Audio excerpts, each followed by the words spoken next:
and welcome to the seventh episode of the Nonstop Podcast with Pooja. With me, I have Kavya. So, Hello, Kavya. hi. Yeah, she needs no introduction for me, but maybe for you guys because Kavya has been a long time friend, and she's not just an interesting personality, but also a very lovely girl that's doing a lot of interesting things. So, let's hear it from you, Kavya. Thank you for having me so much, Pooja. It's an honor. This is the first time I'm doing something like this, but I'm really excited to be here. I'm so glad. And Kavya, so we need to introduce you to people in a way that I do enough justice for who you are as a person, how much you've grown, and what are the things that you've accomplished so far. And so let's talk about the lighter topics. Yeah, Yes. let's start off with. So Kavya, I've known as a leader in school, a very a very kind person, and she was we went to middle school to high school together, so she was in a leadership position. I'm not sure by choice or by it was imposed on her. So we go long back, so I think it's only fair to say this. She was into taekwondo. She was really good, very academically front, and then she went ahead and joined one of the big fours, called Goldman Sachs, and she was an analyst. I was an analyst. I interned with Goldman Sachs in college, and then I worked with EY for a bit, and then worked with McKinsey as a research analyst for a bit. And then now my life looks nothing like that. Yes. So that's what we're interested about, Yeah. right? Because I think for everybody to take this leap of faith takes a lot. And I think with you've also gone through a lot of turbulence to get Yes. there. Yeah. Maybe to reinvent yourself, which not a lot of people in today's time are willing to take the leap, because something that seems safe to them, even if it's uncomfortable, they keep going on with it, right? Yeah. So let's talk more about that. So in your days with Goldman Sachs and McKinsey, I believe you've traveled a lot, yeah? Yes. With Goldman Sachs, the travel was just from Chennai to Bangalore, but that itself was life-changing for me because it was my first time away from home, experiencing freedom. And I think that was when my rebellious side kind of opened up, the part of me that loves kind of breaking the norm. And then with McKinsey, yes, I traveled to Japan quite a bit for work, which was amazing. And then COVID happened, and then I couldn't travel. And then I was like, wait, is this job still for me? And that's what led me to change my career, so to speak. Okay, so with McKinsey, you did a bit of analysis in terms Yes. of what? Okay, that's a good question. So McKinsey is a consulting firm, and as consultants, we work across multiple industries, whether it's retail or beauty or consumer, policies. There's just a whole range of stuff. So as a research analyst, all I did was help get data, and we helped strategize the big clients. Give me one moment. So the reason I'm going off topic, but one of the reasons I shifted my career was to kind of help myself. And I'm a very anxious person, and that's kind of coming up right now, but I believe in authenticity. Yeah. So I'm just going to own it, that I am quite nervous at the moment. Yeah. So McKinsey, coming back to that. Yeah. As a research analyst, my main clientele was beauty clients based in Japan, which was really fun for me. So it was just about finding out all the competitors, all of the strategies that was kind of working for them, and then creating an analysis of what would then serve our clients. So there was a lot of presentations with CEOs, partners, very intimidating stuff. I was just in the background for most of it, but it was still really fun for me to explore industries that I would have never had the chance to explore otherwise. Yeah, it sounds so intriguing because as a lawyer myself, you it's almost inevitable that we do not keep ourselves protected. We always have to put ourselves out there. With that also comes a large amount of ownership and responsibility, and having to show up your best every day, every single day, and that's a hustle which is hard. And self growth again is very, very hard, because so I personally know you for a long time, and I've seen you grow from a distance, sometimes much closely, and I do know that this path that you've taken is quite hard. And the reason why we're building up to this is because I truly want you to say what you're doing now. So from an analyst, probably you're going to be on the cover of many possible inspiring women in the near future, but for me to interview you as the first person who have done that, for you to shift into psychology, what did it take, and where are you right now with psychology? So what it took, it was a very personal journey that kind of brought me there. So going back to how the pandemic happened, the travel element was kind of taken out of McKinsey. I found that my motivations and my values weren't really aligning as much. I loved the people. I grew a lot. I was put in really challenging, uncomfortable situations. But there was something in me that made me feel quite disconnected with myself. And that was really highlighted during the lockdown. I think it was highlighted for a lot of people, but for me it was quite intense. I was not in a good space mentally. And even before then, I had been going through some very personal issues that even introduced me to mental health as a concept. So I started out as a client of therapy properly during the pandemic, and I realized how much of myself I didn't know and how unkind to myself I had been for most of my life. So the gift that my therapist gave me was just to view myself with this compassionate, gracious lens, and I was like, wow, this feels meaningful. I like myself, or I know how to start liking myself at least. And so during the pandemic, I started volunteering with a mental health organization called Lone Pact.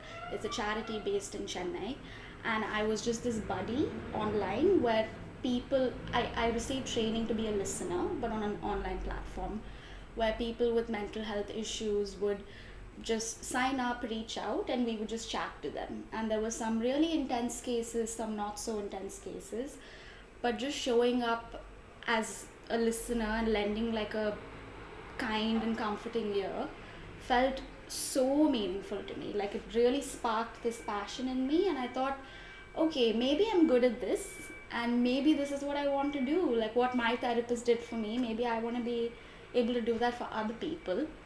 And so I took the plunge. It was the most terrifying thing of my life, because back then, COVID, I was one of the only earning members of the family, because business was bad for the rest of the family, and business was all I had known. It's my family's background, and to just be okay, let me put all of that aside and take this plunge was terrifying.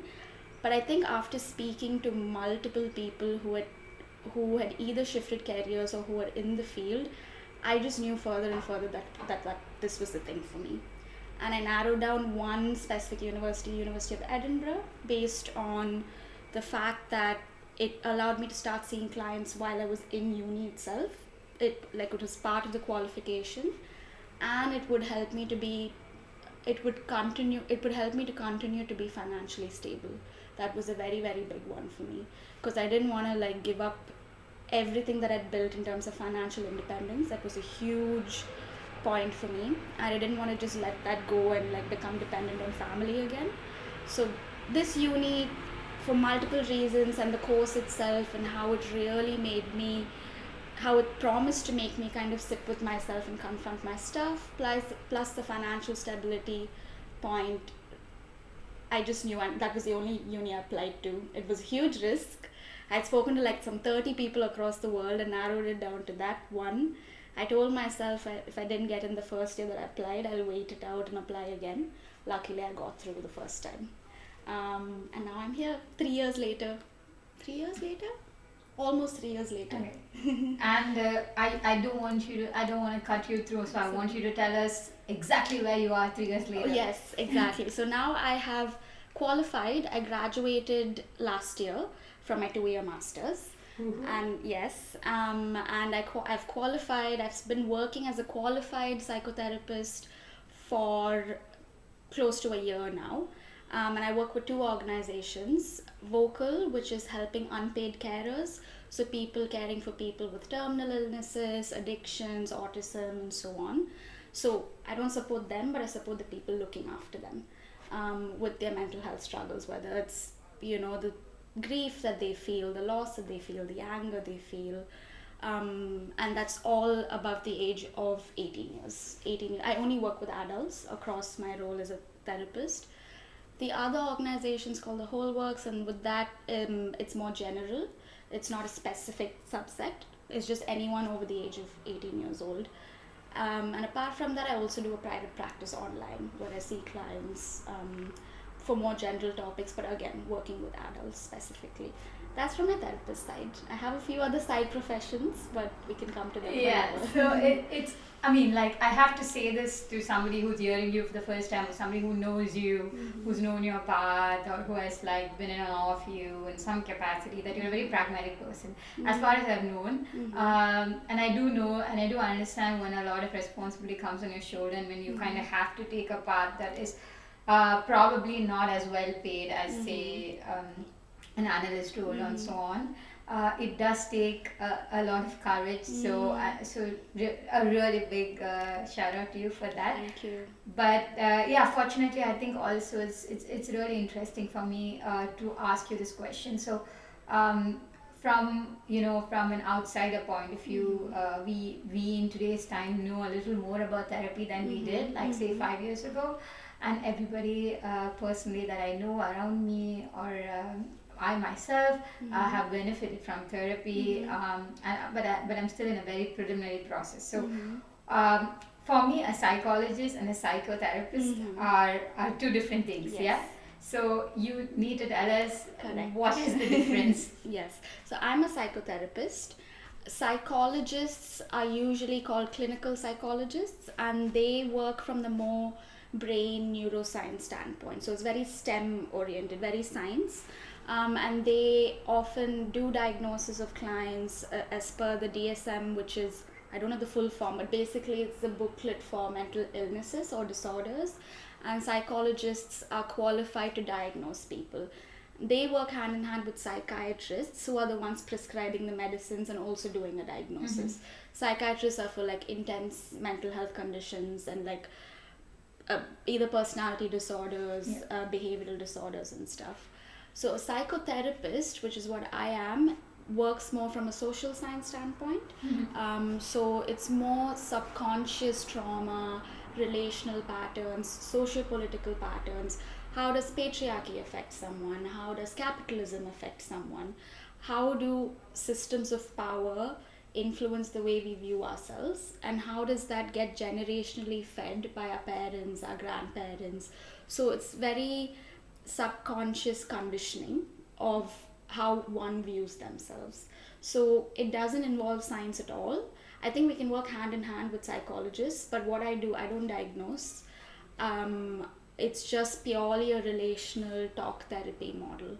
There are overlaps with all of them, but the qualifications are predominantly what I think separates all of them. All right, and so just to get some context in terms of what you do, so how far is subconscious, kind of like analyzing workable? Like, do you think, having said that, I probably have this trauma from A, B, Z point of time of my life, and generational, etc., like a wound, or like a disease that could be hereditary. I assume that trauma can also be generational. Yes. And in terms of that, how far do you think it's workable for people who are wanting to take the plunge, like you said, but they still don't know whether it's worth it, because it's still monetary investment? So what would you say that is this curable, or is this something that you just need to know so that you're conscious, so that you don't make another decision based on your thought process? It depends on, I don't know if I'd use the word curable. I guess, label it healing Okay. with an ing. Yeah. You're never healed. Yeah. You're in a process of healing, and it's Yeah. a lifelong process. Yeah. And I've noticed the clients who it feels like it fits the most, or the ones who benefit the most, are the ones who 100% want this. Yeah. Who are willing to make the time, monetary, and emotional commitment to it. Where they're almost open to the uncertainty of not knowing how they'll heal or how they'll get better. But they're like, you know what? Something's off and I want to get to the bottom of it. And usually the ones who are very curious with themselves are the ones that benefit the most. In some cases, their levels of distress are so high that we will first send them to a psychologist or a psychiatrist to get on meds to stabilize. So I guess that's where again the disciplines overlap as well. So I guess there is no short answer to your question. Of course. It really varies from person to person. Just going back to me as a client, I've never been diagnosed with a mental illness.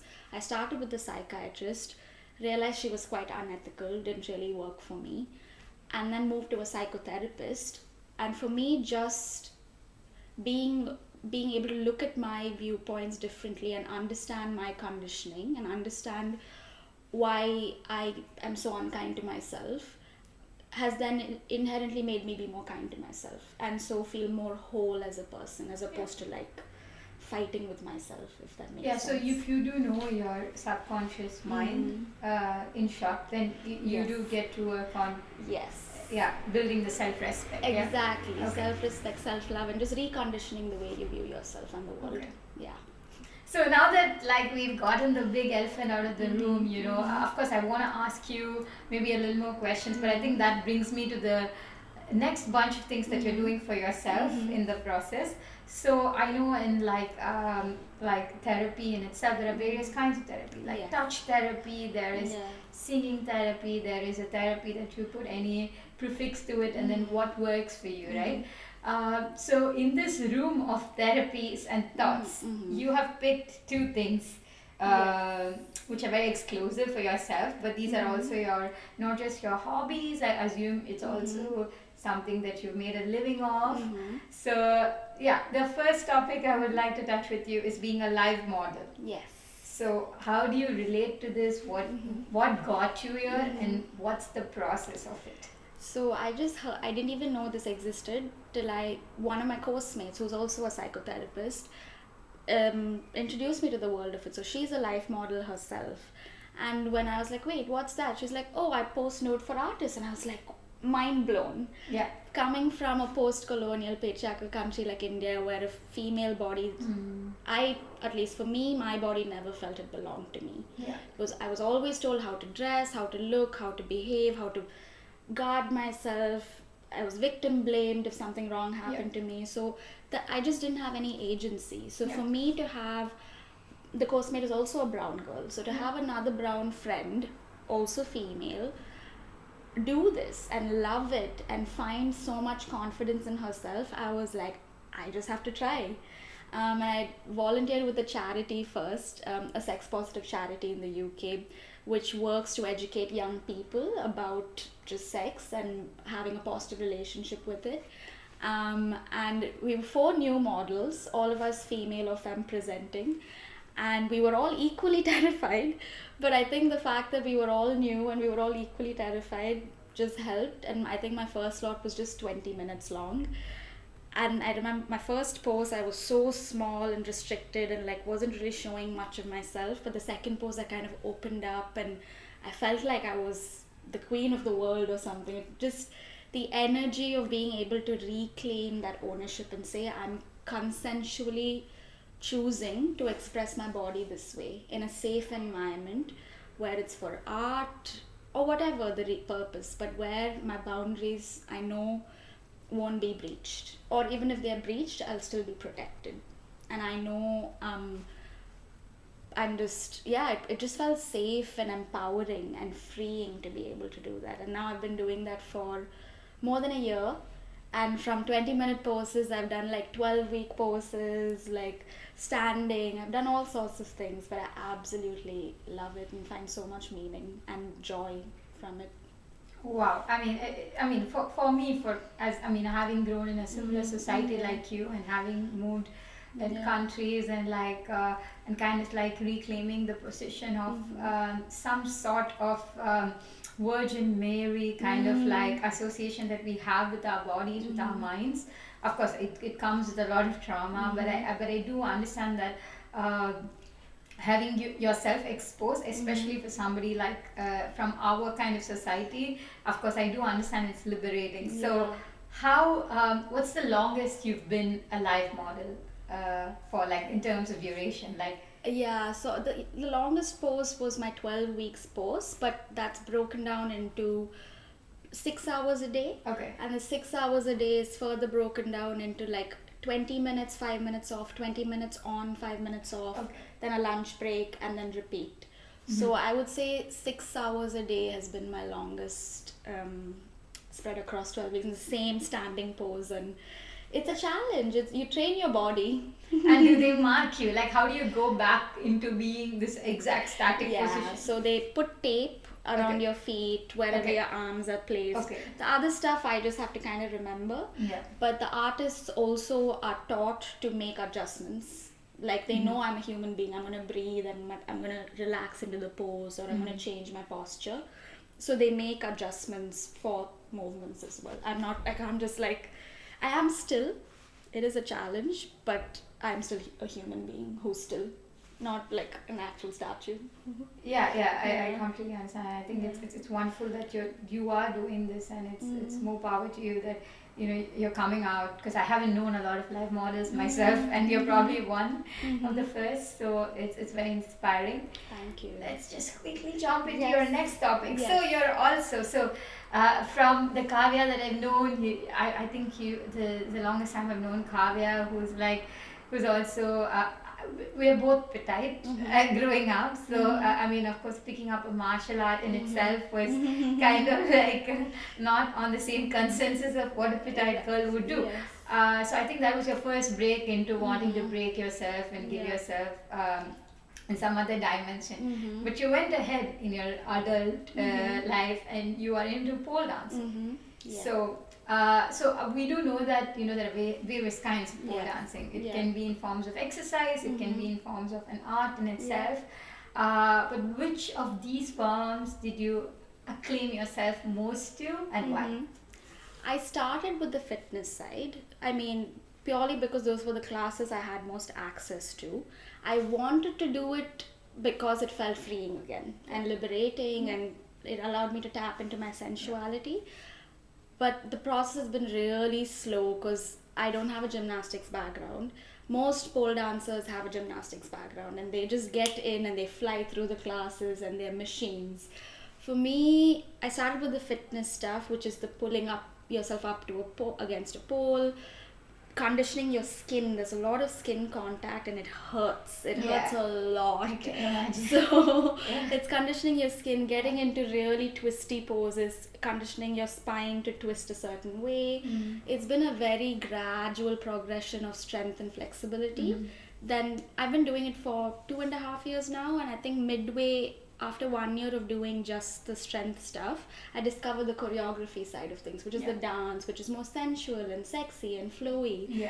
And again, I'm as rigid as a stick. I'm not I don't view myself as a very flexible, flowy person. But having that open up to me and really leaning into it and trying to reclaim, again, this open, ooey gooey self of mine has been the latter part of my journey. So now I kind of do a mix of both the fitness bit and the dance bit, and I'm trying to get better at both. It's a slow process, but I love it, and so I'm sticking with it. And I read somewhere that you're only as admirable as your passions are. And knowing you and me, I know we pick up too many across the way at different instances, but these seem like these will stick with you. So I'm very happy for you that you did do that. So have you traveled with your pole dance group? And you should mention them. And so my pole dance group, I started with the Edinburgh Uni Society, Pole Society, but shout out to Clanfit Edinburgh, it's run by Daniel, and he teaches at the University Society as well. But anyway, so I haven't traveled, no. There are a lot of pole retreats across the world and pole workshops. I either haven't got the money or the time for it because pole is an expensive sport. Rightfully so. I think the people who created it, who are sex workers and strippers, deserve the recognition, deserve the income, but it is fairly expensive when you do it privately. So having to, yeah, so I really have to pick and choose which private studios and which I predominantly do it with the uni because it's a lot cheaper to do it with the society. So I haven't yet got the chance to travel, but one day I really hope to because they seem amazing. Yeah, I mean it's lovely. So what are your favorite poses? Because I've seen you do a couple of them, which I'm sure will come up in this video at some point. I've done. I think my favorite is. I hope I remember the name right. It's the Gemini, where you're upside down. Your one leg is hooked, and then you're trying to be no hands. I'm terrified of doing the no hands version. But I'm working towards it. Where basically it's just your side and your knee that's keeping you upright, not upright but like the other way down. I love it because it's scary. Every time I do it I get terrified, but I like the way it looks and it really pushes me. You're a Capricorn and you're like a Gemini. I mean makes sense. So I mean like also like pushing towards the final bits of things. I know that you're a very you're an advocate. You've always been you've had the privilege and positions from a very young age to speak out on various topics of societal importance, public importance, all that's going on in the world. And I do know that your pages, you are very passionate about being vocal on various political topics, but maybe we will not like very briefly go deep into it.